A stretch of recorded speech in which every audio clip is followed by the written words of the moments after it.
Sir Imran Riaz Khan और आप दोनों बैठे होंगे तो मेरे नहीं ख्याल से कोई कह सकता है कि आप दोनों भाई हैं।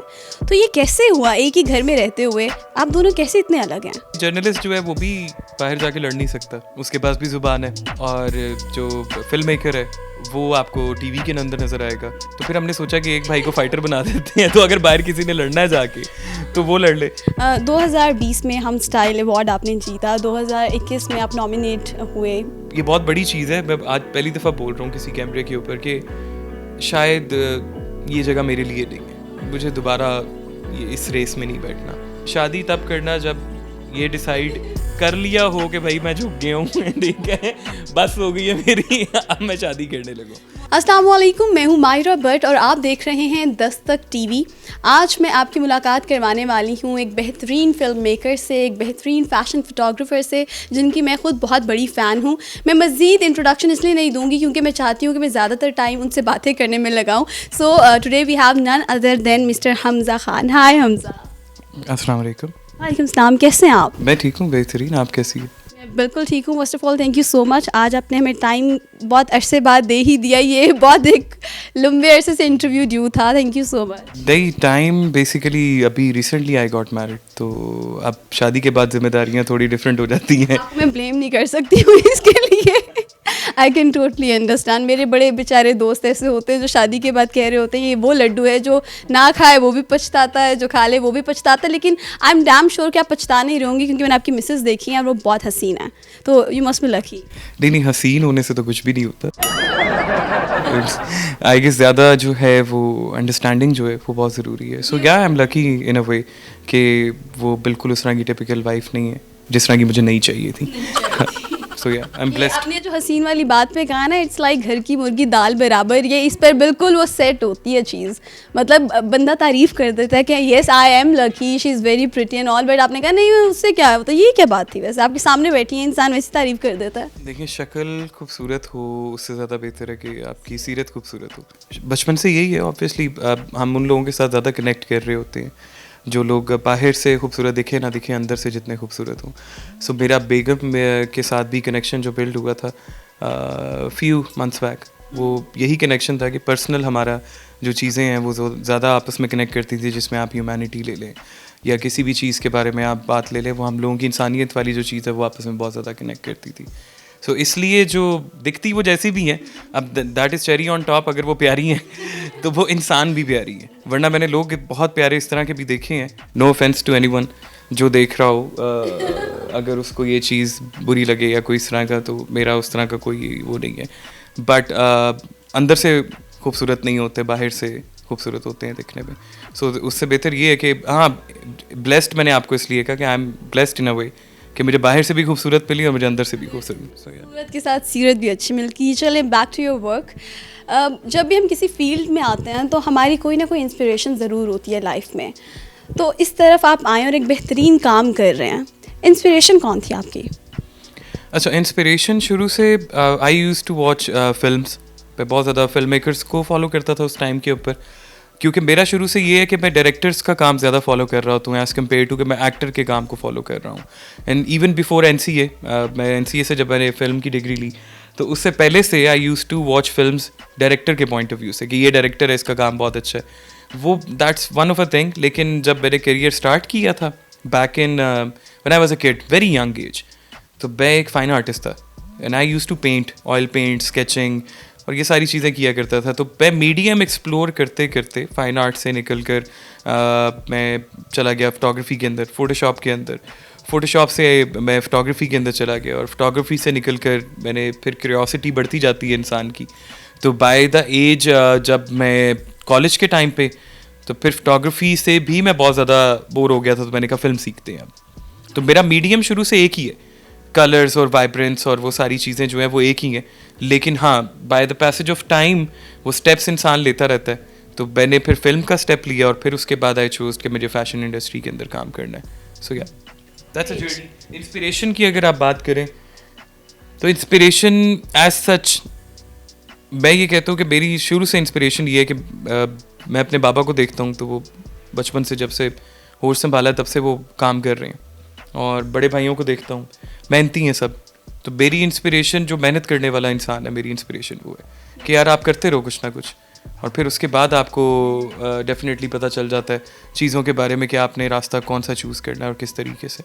अच्छा, आपकी पर्सनालिटी ऐसे है कि आप सिर्फ ऑफ स्क्रीन नहीं बल्कि ऑन स्क्रीन भी काम कर सकते हैं, तो इसके बारे में कभी कोई ख्याल आया? अच्छा, I use to act in theatre जब मैं एनसीए में था। एनसीए में गया था मैं, तो it changed my life in a way, और इस तरीके से कि मैं जब एनसीए गया था मैंने ये सोचा था कि जितने मेरे फियर हैं वो मैंने अपने ख़त्म कर देने। सो मुझे स्टेज फ्राइट था, वो मैंने ख़त्म किया। फिर I use to have a band, मैं यूनिवर्सिटीज़ और कॉलेजेस के अंदर जाके परफॉर्म भी करता था। मैं वोकलिस्ट था उसके अंदर, और कॉलेज में भी मैंने परफॉर्म किया बहुत ज़्यादा। लेकिन ऑब्वियसली जिस चीज़ के अंदर आप पढ़ जाते हैं फिर उसको आप प्रॉपर शाइन करते हैं, तो मेरा फोटोग्राफी की तरफ और फिल्म की तरफ सबसे ज़्यादा फोकस था। बाकी चीज़ें मैं शौक के लिए करता था। एक्टिंग थिएटर के अंदर की है, एक दो एड्स भी किए हैं, लोग कहते भी हैं सारा कुछ है, लेकिन फिर आपको ये है कि प्रायोरिटीज़ अपनी चेंज करनी पड़ती हैं। तो मुझे मज़ा ज़्यादा आता है बना कर, बन कर नहीं। तो मुझे बैक कैमरा के अंदर ज़्यादा, क्योंकि वो जब आपको ऑन स्क्रीन चीज़ नज़र आ रही होती है ना, तो मेरा, क्योंकि हम लोगों को ना, इवन कि आप मेरे बड़े भाई को भी ले लें, तो फेम वाली चीज़ और बहुत स्पॉटलाइट वाली चीज़ से ना हम लोग थोड़ा भागते हैं। इसलिए नहीं कि डर लगता है, बट इसलिए कि शायद उस चीज़ से ज़्यादा बेहतर कुछ कर सकते हैं हम लोग। एक्टिंग, हाँ, साइड वाली चीज़ें कुछ मिलती हैं, कभी दोस्त बोल देते हैं। जैसे मैंने अभी शाओमी के ऐड के अंदर एक्टिंग की थी एहसन खान के साथ, वो भी छोटा सा एक चंक था, तो जब मिल जाता तो कर लेते हैं, लेकिन कभी भी उसको फोकस नहीं किया। Behind the camera is more focused for me. आपने अपने भाई का जिक्र किया, सर इमरान रियाज़ ख़ान और आप दोनों एक मुख्तलिफ पर्सनालिटी हैं, दोनों एक दूसरे से इतना अलग हैं कि अगर कोई आप दोनों बैठे होंगे तो मेरे नहीं ख्याल से कोई कह सकता है कि आप दोनों भाई हैं। तो ये कैसे हुआ, एक ही घर में रहते हुए आप दोनों कैसे इतने अलग हैं? नहीं, हम दोनों सेम ही हैं, एक जैसे हैं। नहीं, मुझे बहुत अलग लगते हैं। सारे भाई एक जैसे हैं। When you talk about Imran भाई और मेरे बाकी भाई जो मेरे से बड़े हैं सारे, मैं सबसे छोटा हूँ, मैं थोड़ा लाडला हूँ शायद इस वजह से, और मैं आर्टिस्ट हूँ तो दिखता मैं डिफरेंट हूँ, लेकिन अंदर से हम एक ही बाप के बच्चे हैं सब। तो मेरे अब्बू जो है उन्होंने हमें सबको एक ही चीज़ सिखाई है, जो इमरान भाई है वैसा ही मैं हूँ, वो मेरे भाई हैं, मेरे बाप की जगह पे हैं। मेरे सारे भाई जो बड़े हैं उनकी बहुत रिस्पेक्ट करता हूँ, मैं सबसे छोटा हूँ।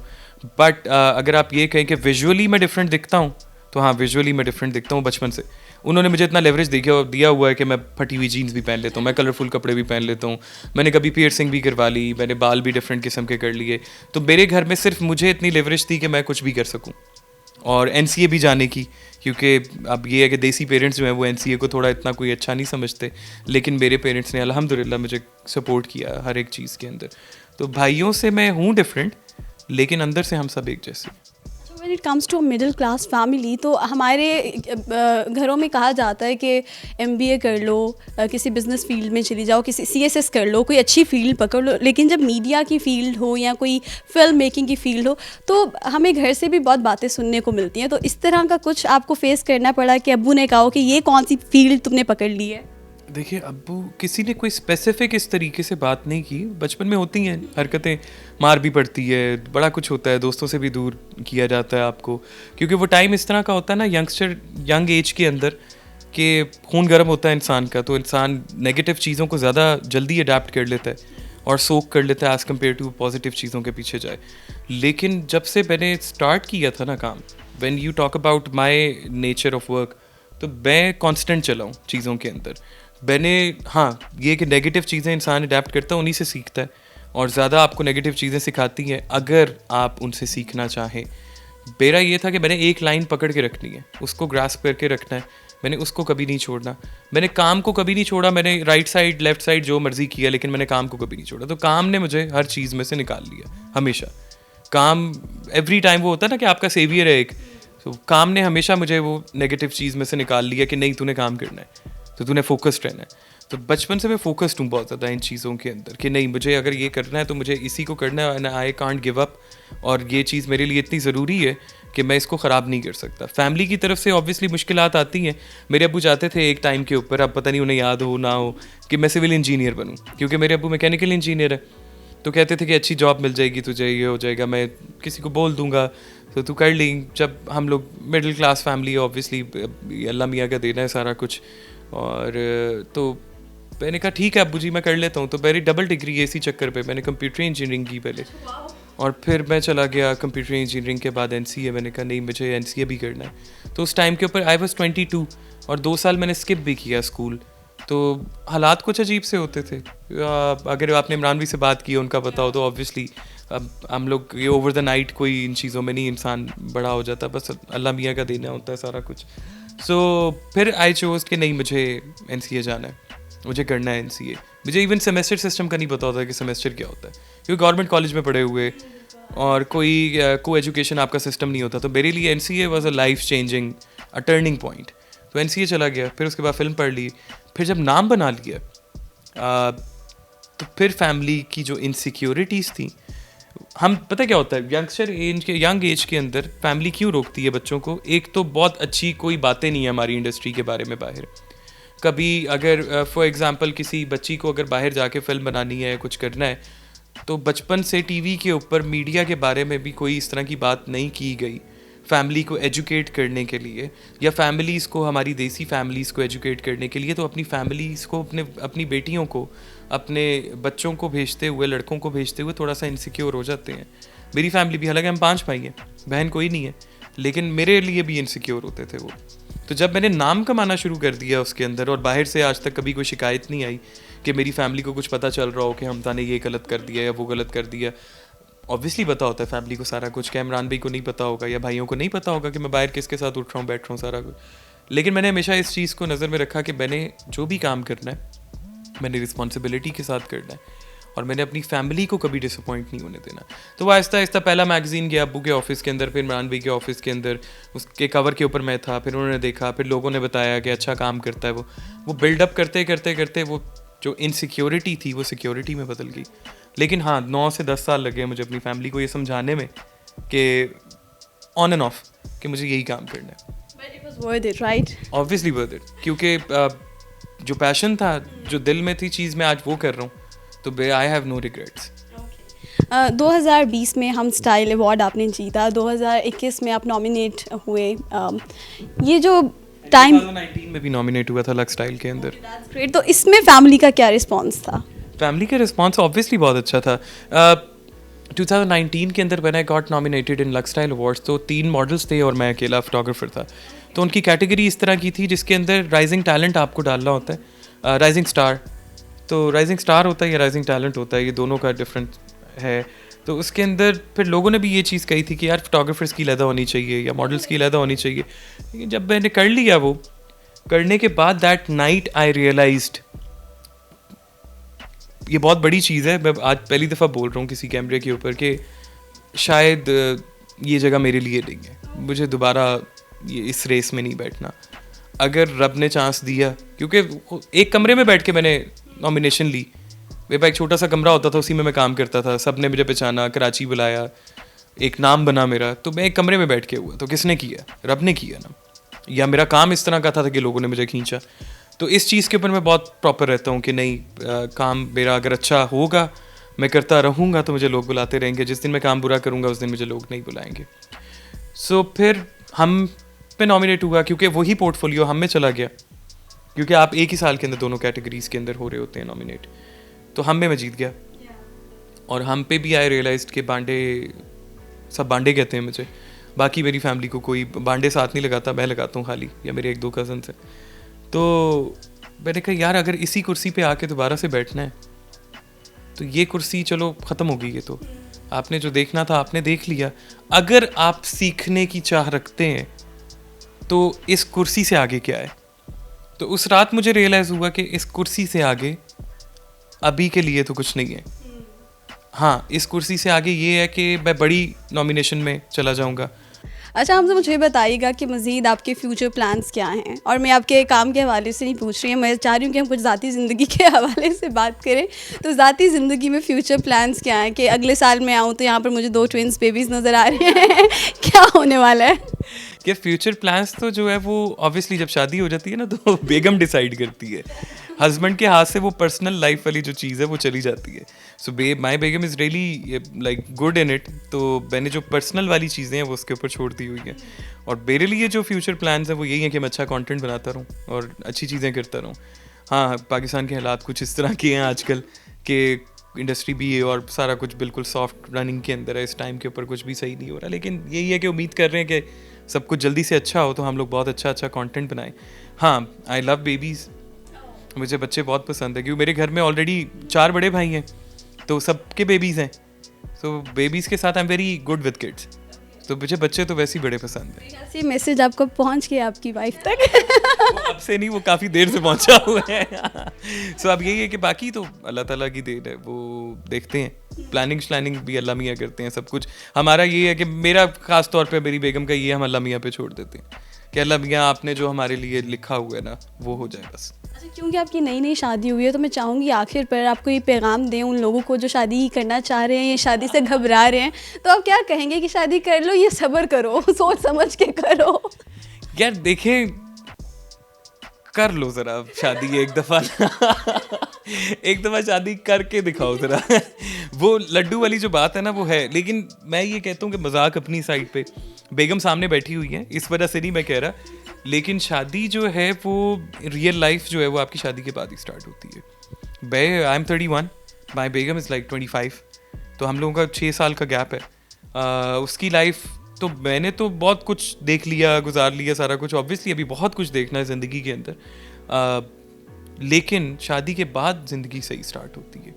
आप जो बचपना कर रहे होते हैं ना शादी से पहले कि नहीं मेरे ये नखरे, मेरे वो नखरे, मैं इस तरह का, मैं उस तरह का, ज़िंदगी शादी के बाद स्टार्ट होती है। आपको पता चलता है कि आप इंसान किस तरह के हैं, आप मर्द किस तरह के हैं, आपने ज़िंदगी किस तरीके से गुजारनी है। तो मेरा ये है कि पॉजिटिव साइड इसकी ये कि शादी तब करना जब ये डिसाइड कर लिया हो कि भाई मैं झुक गया हूँ, ठीक है, बस हो गई है मेरी, अब मैं शादी करने लगूँ। मोरल ऑफ द स्टोरी कि झुकना पड़ता है मर्द को। क्यों नहीं झुकना पड़ता, झुकना पड़ता है, कभी बेगम को झुकना पड़ता है, कभी मर्द को झुकना पड़ता है, तो इसी तरह ज़िंदगी कट जाती है, क्योंकि ईगो जो है वो इंसान को ना ख़त्म कर देती है।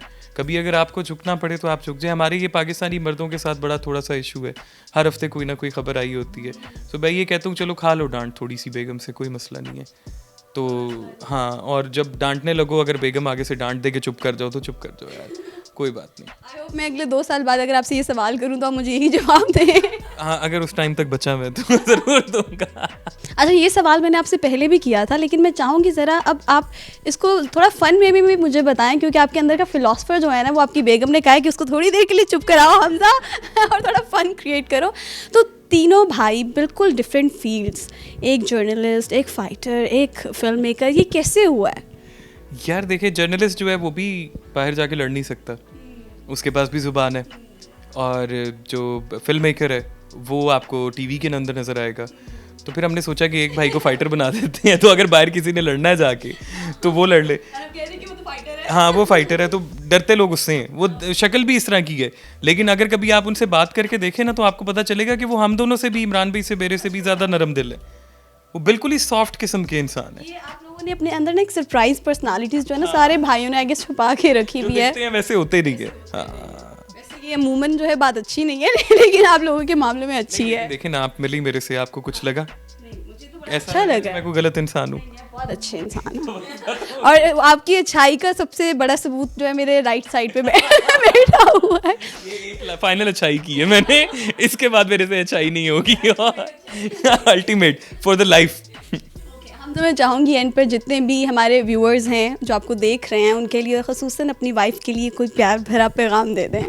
मैं ये कहूँगा कि हमेशा पॉजिटिव रहे, हमेशा आगे की तरफ देखते रहे, लोगों का ख्याल रखें, अपने आसपास वाले लोगों का ख्याल रखें, जितने आपके दोस्त हैं उन लोगों से प्यार करें, आप अपनी फैमिली को टाइम दें, अपनी फैमिली को, अपने माँ बाप को, अपने भाइयों को, क्योंकि ये ज़िंदगी आपको एक दफ़ा मिलनी है, ये बार बार नहीं मिलनी। तो आप अगर ज़िंदगी में कोई खुदा ना खास्ता अगर आपके साथ कोई एक पूरा इंसिडेंट हो जाता है तो उस टाइम से पहले आप रियलाइज़ कर लें कि आपको अपनों के साथ टाइम भी गुजारना है, आपको ये अहमियत जो है बहुत ज़रूरी है, क्योंकि काम, नाम, पैसा, ये 3 चीज़ें खुदा के हाथ में है, पर घर के अंदर जो हो रहा है ना वो एटलीस्ट तुम्हारे हाथ में है कि तुम अपने माँ बाप के साथ टाइम गुजारो, अपने भाइयों के साथ, और जितना फैमिली को, दोस्तों को खुश रख सको उतना खुश रहो, और अपने आप को भी खुश रखो, और ज़िंदगी को बहुत पॉजिटिव तरीके से, ह्यूमैनिटी जितना प्रैक्टिस कर सकते हैं ह्यूमैनिटी को उतना प्रैक्टिस करें, क्योंकि दुनिया में ऑलरेडी बहुत ज़्यादा नफ़रत है, हर दिन आप सुबह उठते हैं तो आपको कोई ना कोई स्ट्रेस मिल रहा होता है ख़बरों के ऊपर। न्यूक्लियर बॉम्ब्स हैं हर सोसाइटी के पास, भले कि बात कहीं और चली जाएगी, लेकिन मैं ये कहता हूँ कि आप डिस्ट्रक्शन से बाहर आ जाएं, मोहब्बत फैलाएं। आपको इस्लाम भी आपको यही सिखाता है कि आप मोहब्बत फैलाएं, आप जितनी सिखा सकते हैं लोगों को मोहब्बत। आपके जितने अहले किताब हैं, जितने लोग हैं आपके आसपास, उनसे प्यार करें।